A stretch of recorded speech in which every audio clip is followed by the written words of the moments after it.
Detroit done through and through. Welcome back. Stephen Will here. If you see us, click that subscribe button. Let us be your go-to source for Detroit Lions content.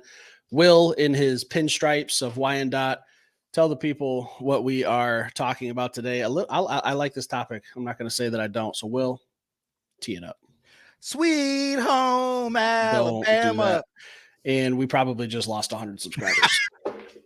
So don't. He's not my. No. Listen. All right. Back to business here.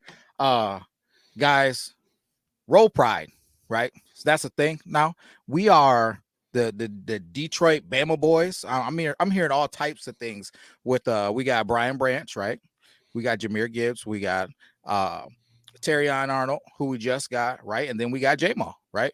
We have 4 key players for the Detroit Lions are from the Alabama, man. And I just feel like Brad Holmes, you said it earlier when we were going over this draft process. You said Brad Holmes has found a place that he likes to go shopping. So are you roll priding? How you feeling about that? William, I've told you for a long time. I told you what Brad Holmes was going to do. I told you he leaves breadcrumbs. He leaves little clues here and there. He takes his little hands and he just sprinkles them along, and nobody pays attention besides old Steve Perkins. Nobody else watches. I told you guys, Brad Holmes is going down to the Alabama Pro Day. He's going there to check out an Alabama player. I said, and I quote, I don't know who, but we will be drafting someone from the University of Alabama in the first round. I told you said he was going to see Dallas Turner. I said he's going to see Dallas Turner. It could be Latham. It could be Kool-Aid McKinstry, Terrion Arnold, Chris Braswell. There's a lot of names. Mm-hmm. I narrowed it down to about 8. You did. So, William, these Alabama players, one of the best college football coaches of all time. Mm-hmm. Go ahead and ask the question. Listen, so here's my thought process. There's been multiple front office people for the Detroit Lions who this NFL is just trying to snipe. They see what the Detroit Lions are doing. They see the style of play that we're creating. They see the moves that we're making, and they're trying to do anything that they can to get insight on what we're doing, including offering our front office execs contracts for other teams. We may lose another one here. I was just reading about today. It led me to this thought process. Roll pride, Detroit, Alabama boys, key players from Alabama here in Detroit playing for these Detroit Lions. I'm thinking to myself, I know a guy that's unemployed. I know a guy that retired from college football, but I think that he's still got some gas in the tank, and I know he's available. So would you be open to giving Nick Saban a call and telling him, hey, man, you want to come on out to Detroit? We'll put you in a nice, warm, cozy office. Detroit and warm, I don't know for sure go hand in hand, but warm, cozy office. He's going to be indoors. Well, he's going to have to get to that office somehow. Yeah. He don't have to. He doesn't have to be out here, man, just at practice, grinding every day. But when he's feeling good, the man's 72 years old. When he's feeling good, head on out there to practice and talk to these guys that you have a phenomenal relationship. Guys who you've probably sat in their living rooms and talked to their mothers and their fathers. You know exactly what we have in these guys. I feel like you know how to get the best out of them. You can literally squeeze all the juice out of them and talk to the coaches and tell them all their little niches. Defensive background. We got another guy who's young, Ennis Rakestraw, right? Get all the juice out of him. Aaron Glenn. Nick Saban is a football genius, man. He's an X's and O's guy. He's a defensive guy, right? It'd be a great guy for Aaron Glenn to be able to bounce things off of. Would you be open to giving Nick Saban a call and getting him in a front office position?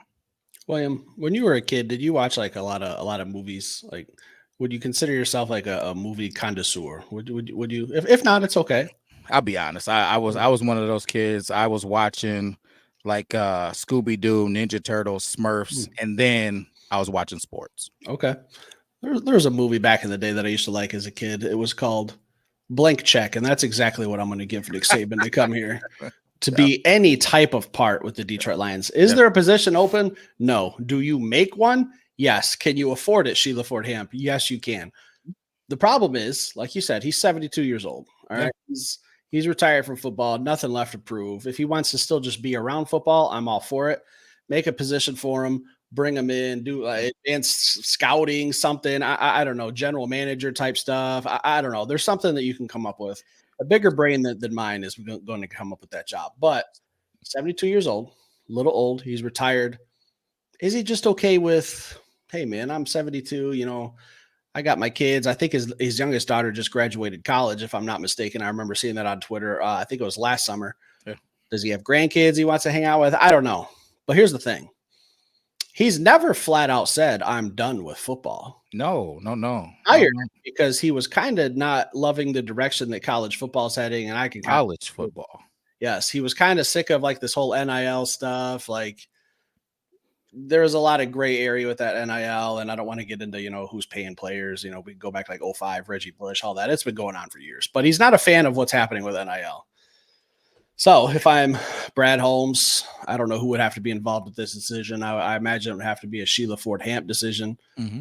If she's sitting down and thinking defensive coach, Aaron Glenn, do I bring him in somewhat of like a Glenn Dorsey type of role, whatever or John Dorsey, I'm sorry. I know what you're talking about. I'm all for it, William. Can't get Steve, enough, but I don't know how interested old Nicky Saban would be. Steve, there's a motivational speaker that I enjoy. His name's Eric Thomas, and he talked about Nick Saban one time. He went to Alabama actually to do some motivational speaking there, and when he talked about Nick Saban, he said this. He said, Nick Saban is one of those guys that is so locked into what he does. He's so engulfed in what he does. He doesn't even really know how to have small talk. He doesn't know how to talk about other things. The guy eats, sleeps, and breathes football. That's who he is as a person. And you don't retire from that. You don't retire from who you are. You might retire from a job, right? You might retire from punching a 9-to-5 every day. But football has become a part of who he is as a person. It's a part of his DNA. And I think that if the right situation presents itself, he will answer the phone and he will come running, especially for a front office position, because then you can still see your grandkids. Then you don't have to be in the grind every single day. Then you can kind of pick and choose your spots. You can be a phone call away for guys like Aaron Glenn. You can touch base with some of these Alabama players that you've already built relationships with. To me, I think that it would be the perfect situation to bring Nick Saban into. You got your young men that you already built a relationship with. I'm putting you in a front office position. All of the pressure about winning and producing, all of that's gone. And hey, if you decide this NIL stuff isn't so bad and you want to head back, so be it, to the college football ranks, so be it. He's already coached in the NFL. That's not it's not a new concept for him. For the younger people that watch our show, that may not know the background of Nick Saban. He's coaching he's been in the NFL multiple times. So I remember him with Miami. Who else was he with? Those Cleveland Browns. Well, I know he was an assistant with Cleveland. Yeah. But head coaching, I'm pretty sure it was just Miami, if I'm not mistaken, though, right? Yeah, but I'm just talking about the full gambit of coaching with dealing with NFL players, because it's different. It's different when you're dealing with a grown man who's at work than it is when you can yell, scream, and belittle a college young man. It's a totally different thing. And a lot of people talked about with the Miami Dolphins. That was part of the struggle there. You can't rip a professional athlete like you can a young college kid. But that's not what we would be looking for from him at the Detroit Lions. We would be looking for him to leverage the relationships that he has already with these Alabama players, and potentially maybe some players that end up being free agents, that are from Alabama, or that he's just had connections to throughout the years. So, and with his relationship with Bill Belichick, maybe if he's got to figure out an answer to a question, maybe he just dials up Bill and they talk about it. And then we come back to Aaron Glenn. I just think the football knowledge I think it was the Bears coach was talking about Bill Belichick. And he said this: Bill Belichick has forgot more about football than I know, right? So when you get into these guys like scary, you know what I mean? So when you get into these guys like Saban, like Belichick, who's ran different systems, who's created different systems, who's used their time to figure out answers to problems and create new nuances to the game. If you got an opportunity to get them in the front office to not only leverage relationships that they already have to solve problems, it's a no-brainer to me. Call Nick Saban, offer him a position. We're losing front office guys. There's positions available. And if there isn't, create a position. Like that's something you can do too. Get him on the phone immediately. I'm with it. Nick Saban is one of the top 5 greatest coaches of all time, whether it's NFL, college.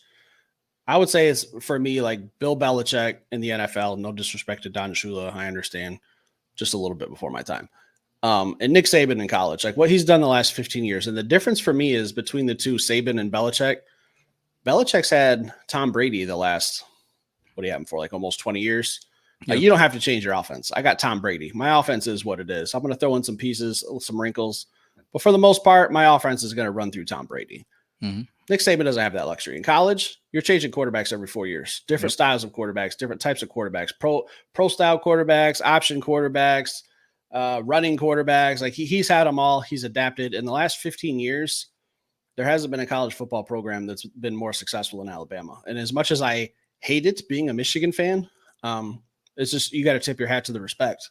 Yep. It's just the facts. Like he's won, I don't even know how many national championships, like 6. Too many. Like at one point they were saying that every single kid who went through the University of Alabama did not leave after 4 years without a national championship on the ring. Like that's how much this guy was winning, at least once every 4 years. So every single kid he recruited, hey, come to Alabama, I'm putting a ring on your finger. And he did it. Yeah. Before guys hammer us in the comments, man, this is the barbershop. This is Steve and I talking. This is us, spitballing and having those conversations of things that we think is a great idea. This wasn't something that we've seen. This is something that just makes sense to us. Shoot, it makes sense to me. We got all of these Alabama players. We're dropping things like Roll Pride, baby. And it just makes sense, man. Why wouldn't you give Nick Saban a call? Why wouldn't you get him in the building? Why wouldn't you take guys like Terrion Arnold and Jahmyr Gibbs that have played for him, Brian Branch, right? J-Mo, who've played for Nick Saban, get him in the building to squeeze all that juice out of him to help out Aaron Glenn. It just absolutely makes sense for me, man. And it's maybe we're dreaming, maybe we're not, but please, guys, put it in the comments. Would you be down with Nick Saban coming into this building in a front office position? Because my immediate thought process, if you talked about Nick Saban coaching, would be, hey, there's a difference between coaching these grown men and these college athletes. Nick Saban can't be on the sideline ripping his headset off and screaming at guys all the time. Oh, we don't got to worry about that. He's in the front office, probably next door to a guy like Chris Spielman, right? So he's leveraging his relationships. He's using his football knowledge to do nothing but elevate the Detroit Lions. Man, give this guy a call as soon as you watch this podcast, Brad Holmes. Lastly, William, we're talking about the 4 guys that we have from Alabama: Brian Branch, Jahmyr Gibbs, Jameson Williams, Terrion Arnold. These are guys we can't afford to lose. Mm-hmm. Like we cannot have one of these guys go down. It changes the dynamics of our team. Bring Nick Saban in, like you said, squeeze it for everything it's worth. Bring him in, blank check. There's not a position open. Sheila, create one, make one, give them a couple million a year. Throw a couple million to mine and Will's way. We'll do the best with it as we can. Maybe take we gave you the idea. Yeah, just fine, like a little 10% per year finder's fee. We'll talk like royalties and all that. Like we'll sit down. We'll have our people meet with your people. We'll hash 100%. This all out over a Coney dog somewhere. Guys, like Will said, just shooting the shit, throwing something to the wall, seeing what sticks. After the last Hendon Hooker video, someone called me a crackhead, and it pretty much just doesn't get any lower than that. So in the comments, so pretty much take whatever shot you're going to take. We're just trying to have a little fun here, guys. Stick around, 100%. Hit that like button, leave some comments. If you're new, hit that subscribe button. We'll be back later with another show. Peace.